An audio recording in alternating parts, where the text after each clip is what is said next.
जय हिंद साथियों, welcome to my YouTube channel. आज का जो हम लोग का टेस्ट होने वाला है वो बहुत ही इम्पोर्टेंट होने वाला है। चाहे आप किसी भी एग्ज़ाम की तैयारी करें, और इसमें करंट अफेयर्स, जीके, जीएस के सभी प्रश्न शामिल होंगे जो आपको लूसेंट बुक से करवाया जाएगा। तो लूसेंट अगर आप पढ़ना चाहते हैं, लूसेंट बुक को आप ख़त्म करना चाहते हैं, तो आप डेली हमारे साथ शाम को 6 बजे ज़रूर जुड़ जाइएगा, क्योंकि शाम 6 बजे से लूसेंट क्लास आपका स्टार्ट हो जाता है। देखिए, आज का पहला क्वेश्चन है कि ईस्ट इंडिया कंपनी के किस अंग्रेज गवर्नर को औरंगजेब द्वारा भारत से निष्कासित किया गया। क्वेश्चन पूछा जाता है। सभी क्वेश्चन लूसेंट के हैं, तो आप बिहार दरोगा की तैयारी करें, बिहार पुलिस की तैयारी करें, या बिहार आप मद्य निषेध की तैयारी करें, या एसएससी एमटीएस की तैयारी करें, सभी के लिए बहुत ज़्यादा महत्वपूर्ण है। तो याद रखिएगा, ईस्ट इंडिया कंपनी के किस अंग्रेज गवर्नर को औरंगजेब द्वारा भारत से निष्कासित किया गया। तो इसका सही जवाब जॉन चाइल्ड हो जाएंगे। John child east India company के अंग्रेज गवर्नर थे, जिसे औरंगजेब ने भारत से निकाल दिया था। तो एक का ऑप्शन भी सही जवाब हो जाएगा।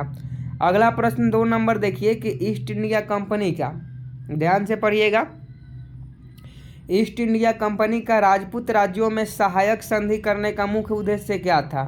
फटाफट 2 का सही जवाब बताएं कि ईस्ट इंडिया कंपनी का राजपूत राज्यों में सहायक संधि करने का मुख्य उद्देश्य क्या था। तो 2 का अगर आप ऑप्शन डी अंग्रेजों की प्रभुसत्ता स्थापित करना, तो बिल्कुल सही जवाब है। ईस्ट इंडिया कंपनी ने राजपूत राज्यों में सहायक इसलिए किया ताकि वह अंग्रेजों की प्रभुसत्ता स्थापित कर सके।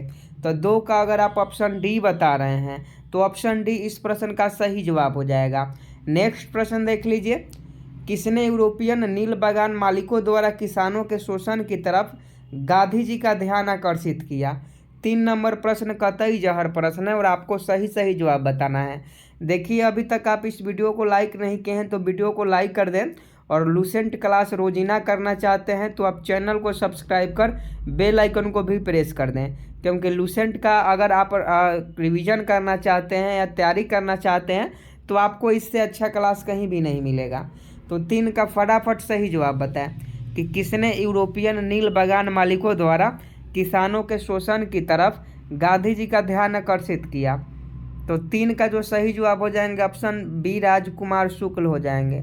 राजकुमार शुक्ल विल बी राइट आंसर। आगे देखिए, 4 नंबर की मुगल प्रशासन में मदद ए मासा इंगित करता है। फटाफट 4 का सही जवाब बताएं कि मुगल प्रशासन में मदद ए मास इंगित करता है। जल्दी से बताएं कि मुगल प्रशासन में मदद ए मास इंगित करता है। तो 4 का ऑप्शन भी विद्वानों की दी जाने वाली राजस्व मुक्त अनुदात भूमि बिल्कुल राइट आंसर हो जाएगा। विद्वानों को दी जाने वाली राजस्व मुक्त अनुदत्त भूमि को मुगल प्रशासन में मदद ए मास इंगित करता है। तो 4 का ऑप्शन भी सही जवाब हो जाएगा। 5 नंबर क्वेश्चन देख लीजिए कि इनमें से किसे आंध्र भोज भी कहा जाता है। 5 का सही जवाब बताएं कि इनमें किसे आंध्र भोज भी कहा जाता है। तो ये कृष्णदेव राय को आंध्र भोज भी कहा जाता है। तो ऑप्शन ए बिल्कुल राइट आंसर 5 का हो जाएंगे। नेक्स्ट प्रश्न 6 नंबर देख लीजिए,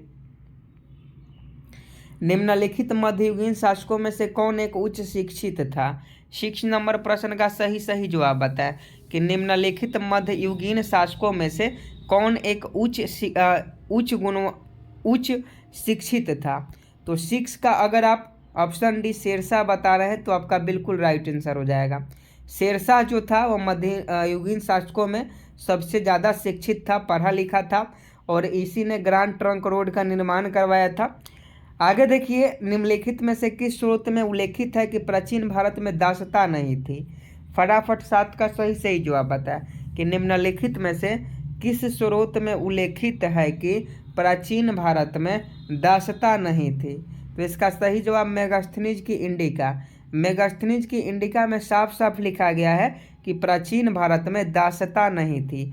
तो option C will be right answer हो जाएगा। आगे देखिए 8 नंबर कि वह स्थान जहां प्राक अशोक ब्राह्मणी लिपि का पता चला। 8 का सही जवाब बताएं कि वह स्थान जहाँ प्राक अशोक ब्राह्मणी लिपि का पता चला तो उस स्थान जो था अनुराधापुर था। अनुराधापुर में प्राक अशोक ब्राह्मणी लिपि का जो है पता चला था, तो अनुराधापुर अगर ऑप्शन में रहे तो अगला बिल्कुल राइट आंसर हो जाएगा। देखिए एक क्वेश्चन पूछा जाता है कि मौर्य काल के दौरान शिक्षा का सबसे प्रसिद्ध केंद्र निम्न में से कौन था। ये बिहार दरोगा में भी पूछा गया है, एसएससी में भी पूछा गया और बिहार पुलिस का तो फेवरेट क्वेश्चन है। तो 9 का सही जवाब बताएं कि मौर्य काल के दौरान शिक्षा का सबसे प्रसिद्ध केंद्र निम्न में से कौन था। तो देखिए 9 का अगर आप ऑप्शन बी तक्षशिला बता रहे हैं तो तक्षशिला आपका बिल्कुल करेक्ट आंसर हो जाएगा। मौर्य काल के दौरान शिक्षा का सबसे प्रसिद्ध केंद्र तक्षशिला था, तो ऑप्शन बी करेक्ट आंसर हो जाएगा। 10 नंबर क्वेश्चन का सही जवाब बताएं किस राजा की कहानी मुद्रा राक्षस नाटक का विषय है। किस राजा की कहानी मुद्रा राक्षस नाटक की विषय है। तो देख लीजिए किस राजा की कहानी मुद्रा राक्षस विषय का जो है एथी है, फटाफट बताइए। तो मुद्रा राक्षस नाटक में जो है किस राजा का उल्लेख मिलता है, तो ये आपका चंद्रगुप्त मौर्य का उल्लेख मिलता है, तो ऑप्शन डी चंद्रगुप्त मौर्य आपका बिल्कुल करेक्ट आंसर हो जाएगा। आगे देखिए कि पश्चिमी हिमालय संसाधन प्रदेश के प्रमुख संसाधन है। अब ज्योग्राफी का क्वेश्चन स्टार्ट हो गया, तो फटाफट सही जवाब बताएं कि पश्चिमी हिमालय संसाधन प्रदेश के प्रमुख संसाधन है, तो 11 का ऑप्शन ए 1 हो जाएगा। पश्चिमी हिमालय संसाधन प्रदेश के प्रमुख संसाधन है, तो 1 आपका बिल्कुल करेक्ट आंसर हो जाएगा। आगे देखिए अंतर्राष्ट्रीय दिनांक रेखा खींची जाती है, 12 का सही जवाब बताना है कि अंतर्राष्ट्रीय दिनांक रेखा खींची जाती है, तो प्रशांत महासागर से होकर आपका बिल्कुल राइट आंसर हो जाएगा। अंतर्राष्ट्रीय दिनांक रेखा खींची जाती है तो प्रशांत महासागर से होकर खींची जाती है, तो ऑप्शन सी बिल्कुल करेक्ट आंसर हो जाएगा। आगे आपको बताना है कि निम्नलिखित में कौन सही सुमेलित नहीं है। तो सबसे पहले आप यहाँ देख लीजिए कि कौन सुमेलित है। तो सबसे पहले सुमेलित छाट लीजिए, तो कलाहारी बुशमैन से सुमेलित है, स्कैंडिनेविया नडरिका से, मध्य एशिया अल्पाइन से, लेकिन कांगो बेसी निगेट्रा से संबंधित नहीं है, तो 13 का ऑप्शन भी आपका करेक्ट हो जाएगा। आगे देख लीजिए वही है 14 नंबर की निम्नलिखित में कौन सुमेलित नहीं है। तो सुमेलित आपको बताना है कि कौन सुमेलित नहीं है। तो सबसे पहले आप देख लीजिए टिटिका का झील कहाँ है, तो बोलीविया पेरू में है, बिल्कुल राइट आंसर है। उर्मिया झील कहाँ है, तो ईरान में है। अथबास्का झील कनाडा में है, लेकिन रेडियर झील जो है ये रूस में नहीं है, तो ये आपका बिल्कुल ऑप्शन सी 14 का करेक्ट हो जाएगा, क्योंकि ये सुमेलित नहीं है। आगे देखिए किल नहर किनको जोड़ती है, 15 का सही जवाब बताना है कि किल नहर किसको जोड़ती है। तो देखिए किल नहर उत्तरी सागर को बाल्टिक सागर से जोड़ती है। ये क्वेश्चन पहले भी करवाए हैं कि किल नहर किनको जोड़ती है, तो किल नहर उत्तरी सागर को बाल्टिक सागर से जोड़ती है। चलिए नेक्स्ट प्रश्न देख लीजिए कि अमृतसर एवं शिमला लगभग एक ही अक्षांश पर स्थित है। अमृतसर एवं शिमला लगभग एक ही अक्षांश पर स्थित है, परंतु उनकी जलवायु में भिन्नता का कारण है। 16 का सही जवाब बताएं। 16 का सही जवाब बताएं कि अमृतसर एवं शिमला लगभग एक ही अक्षांश पर स्थित है, परंतु उनकी जलवायु में भिन्नता का कारण क्या है। तो 16 का अगर आप ऑप्शन है उनकी ऊंचाई में भिन्नता बता रहे हैं, तो आपका करेक्ट आंसर है। आगे देखिए भूमध्य रेखा गुजरती है, तो भूमध्य रेखा कहाँ से होकर गुजरती है, तो केन्या से होकर गुजरती है। भूमध्य रेखा केन्या से होकर गुजरती है। आगे देखिए 18 नंबर की एवरेस्ट पर चढ़ने वाली द्वितीय भारतीय महिला कौन थी। तो एवरेस्ट पर चढ़ने वाली 2 बार संतोष यादव थी, तो इसका सही जवाब ऑप्शन है द्वितीय भारतीय महिला संतोष यादव थी, जो 2 बार चढ़ी थी। आगे देखिए निम्नलिखित में से किसी भौगोलिक क्षेत्र को अनुसूचित क्षेत्र घोषित करने का संवैधानिक अधिकार किसको है।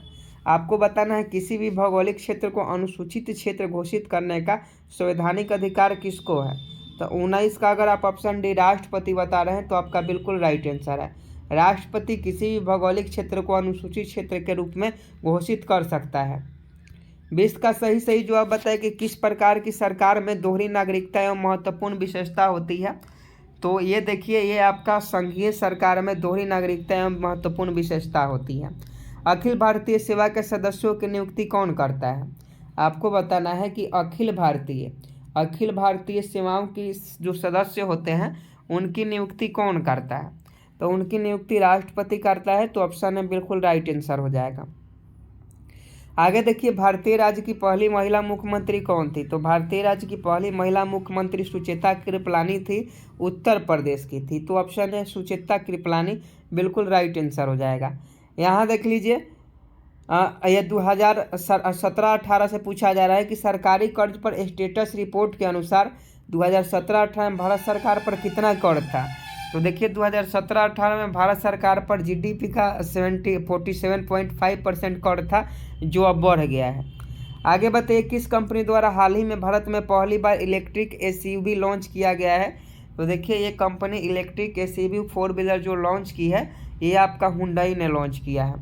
आगे देखिए, पर्यटन को बढ़ावा देने के उद्देश्य से प्रतिदिन कितना तक किराया वाले कमरों को जीएसटी से मुक्त किया गया?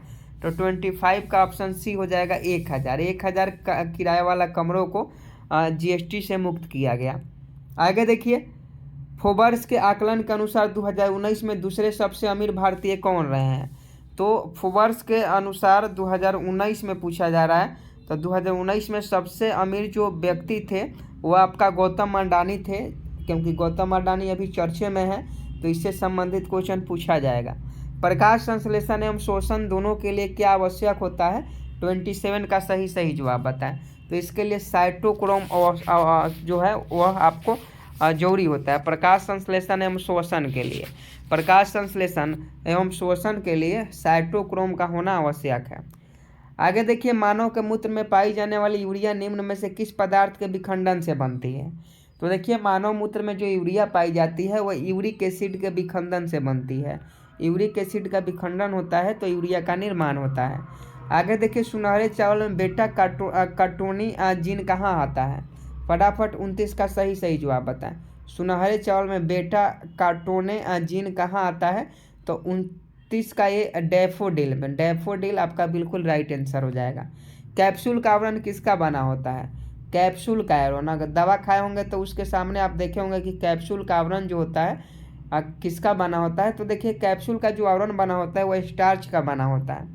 आगे देखिए, पोखरण नाभिकीय परीक्षण 1974 का आधिकारिक कोड क्या था? फटाफट बताइएगा कि पोखरण नाभिकीय परीक्षण 1974 का आधिकारिक कोड क्या था? तो वो आपका स्माइलिंग बुद्धा था। स्माइलिंग बुद्धा जो था वह 1974 का आधिकारिक कोड था, पोखरण जब परमाणु परीक्षण हुआ था। आगे देखिए 32 नंबर की, एक कृत्रिम उपग्रह में विद्युत ऊर्जा का स्रोत क्या होता है? तो एक कृत्रिम उपग्रह में आपको बताना है कि एक कृत्रिम उपग्रह में विद्युत ऊर्जा का स्रोत क्या होता है? तो 32 का ऑप्शन है सौर सेल होते हैं।